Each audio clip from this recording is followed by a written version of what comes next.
बातम्यांचा घेऊया सुपरफास्ट आढावा सिटी 60 मधून। एसटीचं आगाऊ आरक्षण करणाऱ्या प्रवाशांना इतिकात 15% सूट, परिवहन मंत्री प्रताप सरनाईक यांची घोषणा। राज्यातील स्कूल बस मालकांनी 2 जुलै 2025 पासून अनिश्चित काळासाठी संपाची घोषणा केली। वाहतूक पोलीस आणि सीसीटीव्ही देखरेख यंत्रणेकडून मनमानी पद्धतीने ई चलन जारी केलं जात असल्याचा संघटनेचा आरोप। महिला आयोगाच्या 17 रिक्त पदांवर नियुक्ती। एबीपी माझानं बातमी दाखवल्यानंतर अखेर राज्य सरकारला जाग। कर्मचाऱ्यांच्या नियुक्तीनंतर आता आयोगावर सदस्यांची नियुक्ती कधी होणार याकडे लक्ष। रिझर्वेशन चार्ट आता रेल्वे सुटण्याच्या 8 तास आधी तयार होणार। रेल्वे मंत्री अश्विनी वैष्णव यांचा निर्णय। प्रवाशांना ट्रेन सुटण्याच्या 8 तास आधी तिकीट कन्फर्म झालं की नाही याची माहिती मिळणार।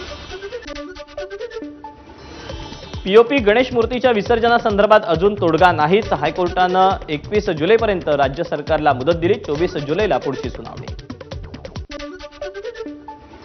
नवी मुंबई महानगरपालिकेच्या शाळांमध्ये शिक्षकांची कमतरता असल्याचा आरोप। पालक आणि विद्यार्थ्यांचा पालिका आयुक्तांच्या दालनाबाहेर ठिय्या। त्र्यंबकेश्वरला अवर्ग पर्यटन स्थळाचा दर्जा देण्याचा राज्य सरकारचा निर्णय। मुख्यमंत्र्यांनी एक्स पोस्ट करून दिली माहिती। त्र्यंबक नगरीच्या विकासाला मिळणार चालना। मुंबई विमानतळावर कस्टमची कारवाई। वन्यजीव प्रजाती आढळल्यानं संबंधित प्रवाशाला सीमाशुल्क कायदा 1962च्या तरतुदींनुसार अटक। गोंदिया विमानतळावर दररोज उड्डाण भरणारी गोंदिया हैदराबाद विमानसेवा आता आठवड्यातून 3च दिवस, मंगळवार, गुरुवार आणि शनिवारी 3 दिवस उड्डाण। पुणे राष्ट्रीय महामार्गावरील कदम वाकवस्ती ग्रामपंचायत हद्दीतील धक्कादायक प्रकार। पुणेच्या लोणी स्टेशन परिसरात चक्क इराण देशाचे झेंडे आणि इराणचे राजाध्यक्ष अली खामेनी यांचे बॅनर।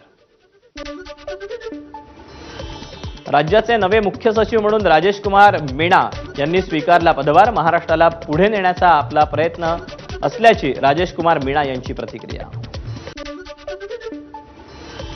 मनसेचा 5 जुलैचा मेळावा वरळी डोममध्ये व्हावा। मनसे नेत्यांचा सूर, तर मेळाव्यासंदर्भात राज ठाकरे करणार संजय राऊतांची चर्चा। 5 तारखेला मेळावा होईल, पण तोही कुठल्या पक्षाचा नसेल। मेळावा कुठं होईल, कसा होईल ते लवकरच सांगू, राज ठाकरेंची माहिती। विधिमंडळात हिंदीवरून आता वेळ वाया घालवू नये। शिक्षणासह अनेक विषयांवर चर्चा करावी, राज ठाकरेंचा सल्ला। नाशिकमध्ये शैव आणि वैष्णव आखाड्यांच्या प्रमुखांचं संत समागम संपन्न। कुंभमेळा यशस्वी करण्यासाठी सर्व साधू महंतांचं एकत्रित मंथन।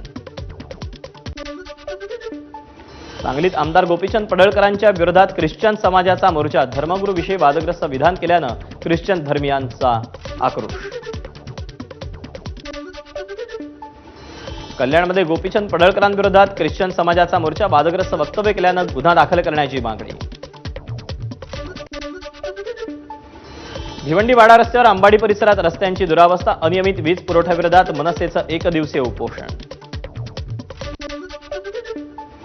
मुंबई पालिका निवडणुकीसाठी भाजपा ॲक्शन मोडवर। मुंबई भाजपच्या प्रमुख नेत्यांची महत्त्वपूर्ण बैठक।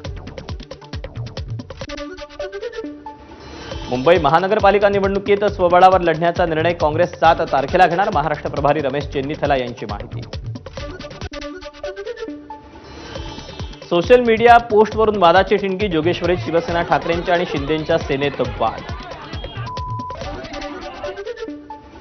कांदिवली पश्चिमेतील केईएस शाळेला ईमेलद्वारे बॉम्बची धमकी। तपासणीनंतर सध्या वातावरण शांत। छत्रपती संभाजीनगरच्या बाल सुधारगृहात 9 अल्पवयीन मुलींचं फिल्मी स्टाईल पलायन। दामिनी पथकानं पाठलाग करून 7 मुलींना पकडलं। रस्ता नसल्यानं रुग्णाचा ढोलीतून प्रवास। शहापूर तालुक्यातील दापूरमाळा गावातला भयाण प्रकार। पुण्याच्या दौंडमध्ये कोयत्याचा धाक दाखवत अल्पवयीन मुलीवर अत्याचार। दौंड पोलिसात गुन्हा दाखल। नाशिकच्या चांदोरीमध्ये ट्रकच्या धडकेत चिमुकलीचा मृत्यू। सायकलवर शाळेत जात असताना भरधाव येणाऱ्या आयशर ट्रकची धडक। ठाण्यातील मुंब्रा बायपास मार्गावर कंटेनर उलटला। गाडीच्या मागील लोखंडी भाग तुटल्यानं कंटेनरचा अपघात।